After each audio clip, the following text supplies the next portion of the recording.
આમાં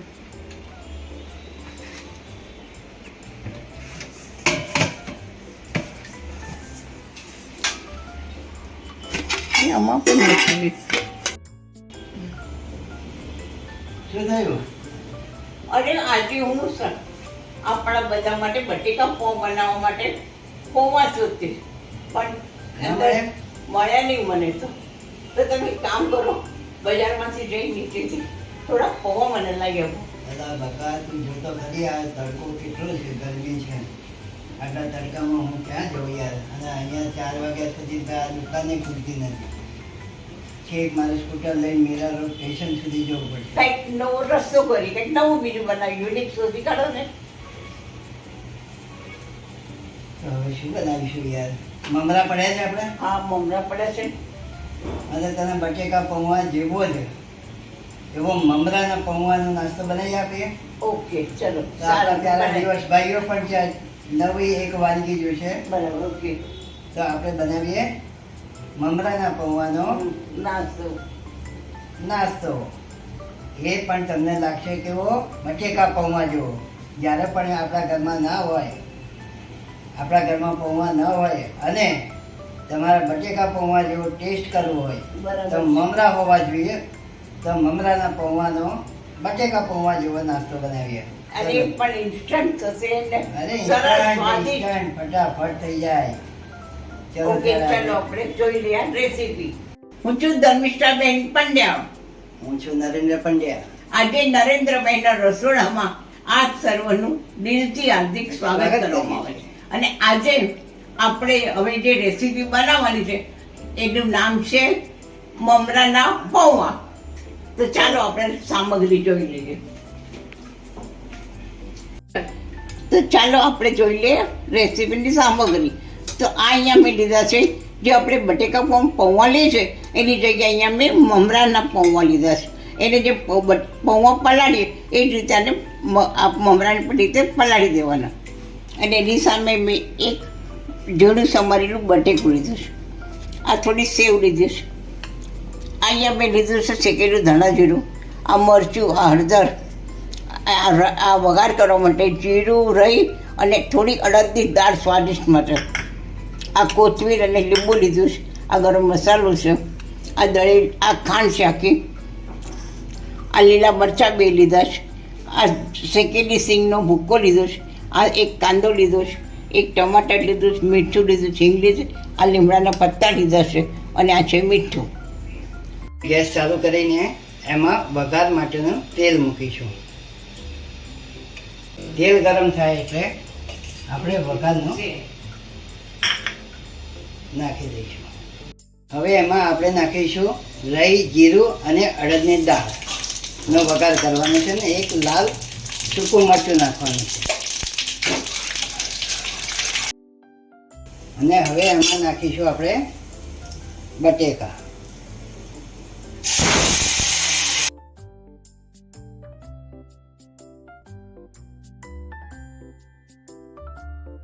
થાય ત્યાં સુધી એને જવા દેવાના છે.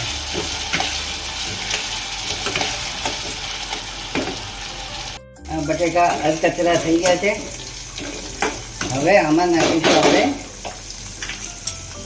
થોડા કઢી પત્તા નાખી દઈએ. અડધા બટેકા થઈ જાય પછી કાંદા નાખવાના. અને આ મેં લીધા છે શિંગદાણા શેકેલા, એનો પણ ટેસ્ટ સારો આવશે. પછી આપણે આ આખા મરચાં જરૂર પ્રમાણે લીધા છે. અને થોડી હવે આપણે નાખીશું હિંગ.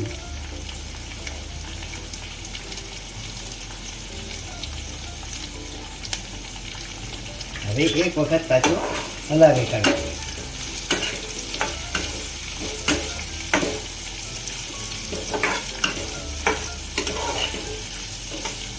હવે આપણે નાખવાના છે ટમાટર. જરૂર પ્રમાણે આપણે દીધા.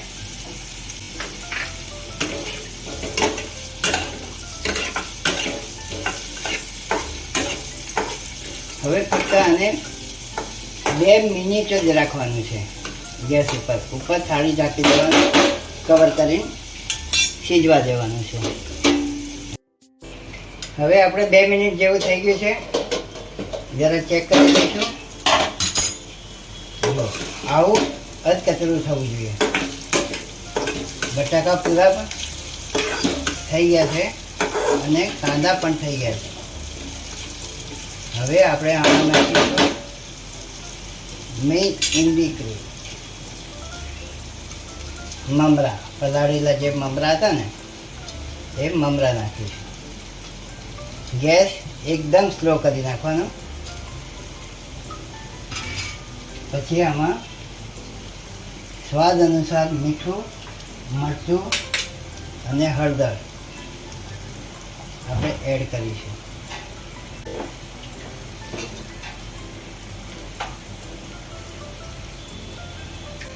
તમારે તીખું જોઈએ તો તીખું કરવાનું થોડું. મેં મીડિયમ લીધું છે.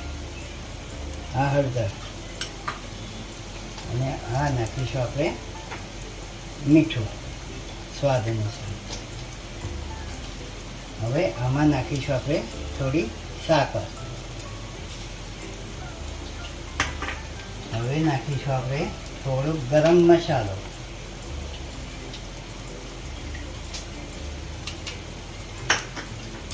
હવે આપણે નીચોવીશું એમાં લીંબુ.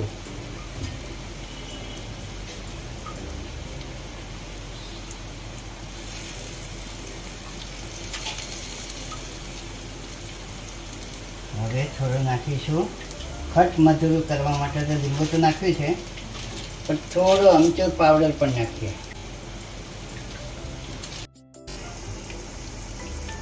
આપણો મસાલો તૈયાર થઈ ગયો છે. ચાટ મસાલો નાખી દીધો અને હવે નાખીશું આપણે ટોપરાની છીણ. બસ હવે આને એક વખત બરાબર મિક્સ કરી નાખવાનું.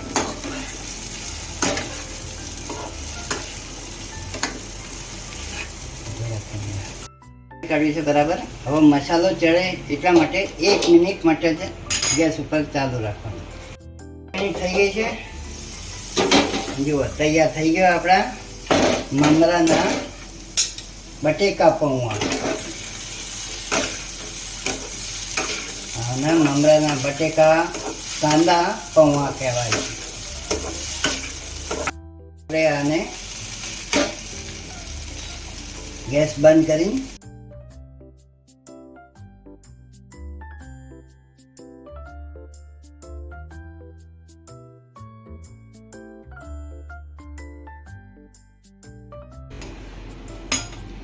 વાવ. હવે આપણે આને ગાર્નિશ કરીશું. એમાં આ ટાઈપની સેવ લેવાની. એનાથી સ્વાદ પણ સારો આવશે અને મમરા પૌવા ખાવાની પણ બહુ મજા આવશે.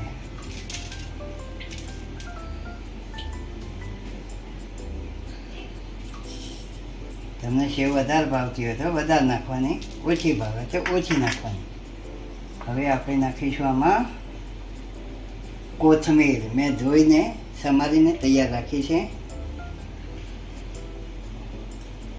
ધર્મિષ્ઠાબેન, આપણે પૌવા નહોતા એટલે આપણે બનાવ્યો મમરાના પૌવાનો બટેકા પૌવાનો નાસ્તો. અરે આપણે તો એ દરિદ્રભાઈના રસોડામાં તો ગમે તે કોમન રેસીપી હોય તે આપણે એને ટ્રેડિશનલ બનાવી મૂકીએ છીએ. એક તો ખાસિયત છે અને એટલે જ આપણા બધા વ્યવસ્થિત આપણે ગમે તે રેસીપીઓ. તો આજે પણ આપણે આ બટેકા પૌવાની જગ્યાએ આપણે મમરાના પૌવા બનાવીને બતાવ્યું. આખું જોઈને તમે કેટલી ઇઝી છે અને કેટલી ટેસ્ટદાર છે. શું ગરમ ગરમ ધુમાડા નીકળે છે અને એમ થાય છે કે ક્યારેક ખાઈએ. બાપુ બાપુ તો કરો ચાલો ત્યારે તો હવે થઈ ગયા. ચલો ચાલુ કરો તો નાસ્તો. દોસ્તો, આ રીતે આ રેસીપી બનાવીને જરૂર આ રેસીપી બનાવીને જરૂરથી ખાજો. અને તમને આ રેસીપી કેવી લાગી તે અમને કોમેન્ટ બોક્સમાં જણાવજો. અને બીજી કોઈ ખાસ રેસીપી તમારે જોવાની જેવી તમને લાગશે કે બનાવી છે તમે કહેજો. તમે બનાવી શકો, ક્યાંથી બોલો છે કહેજો. અને આપણી રેસીપીને તો દોસ્તો લાઈક શેર અને સબસ્ક્રાઈબ તો કરવું જ પડશે. તો જ દોસ્તો અમને પણ મજા આવે ને તમને પણ મજા આવે. ચલો હવે આપણે નવી રેસીપી સાથે મળીશું. હર મહાદેવ. હર મહાદેવ. હા, પણ આ ધર્મેશ દાદાને કહ્યું તમે કંઈ બોલશો નહીં, પણ હું તો બોલીશ જ. શું બોલીશ? ધર્મેશ દાદાને હું શું બોલીશ કહો? લાઈક શેર અને સબસ્ક્રાઈબ. લાઈક શેર અને સબસ્ક્રાઈબ એ તો હું દરેક વિડીયોમાં બોલીશ. હું તો બોલીશ. બરાબર? ચલો, હર મહાદેવ.